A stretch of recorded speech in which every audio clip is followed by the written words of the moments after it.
এই লাল জামা, তুমি বলো বিজ্ঞান কাকে বলে? স্যার, বিজ্ঞান শব্দটাকে ভাঙলে পাওয়া যায় বিগ জ্ঞান, মানে হলো বড় জ্ঞান।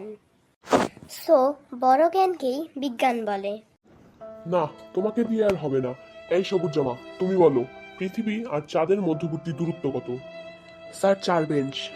4 বেঞ্চ? 4 বেঞ্চ মানে? স্যার, 4 বেঞ্চ আগে আপনার মেয়ে বসে আছে। আপনার মেয়ে হচ্ছে চাঁদ, আর আমি হচ্ছে আপনার মেয়ের পৃথিবী। দোস্ত এসব বলিস না, গুনাহ হবে। আচ্ছা স্যার, আমার একটা কোশ্চেন ছিল।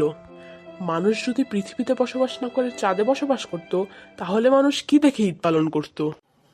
দোস্ত ঈদ একটা পবিত্র জিনিস, এসব বলিস না, গুনাহ হবে। স্যার, এখানে আমারও একটা কোশ্চেন আছে।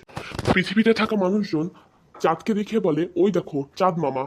তার মানে চাঁদ হলো পৃথিবীর ভাই, আর পৃথিবী হলো চাঁদের বোন।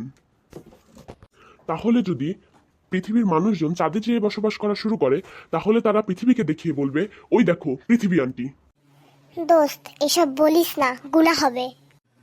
স্যার, তাহলে আমারও একটা কথা আছে। আচ্ছা, তুই যে একটু আগে বললি স্যারের মেয়ে চাঁদ আর তুই পৃথিবী, তাহলে তুই আর স্যারের মেয়ে কি ভাই বোন? তোমাদের অনেক কোশ্চেন হয়েছে, এবার আমি কোশ্চেন করব।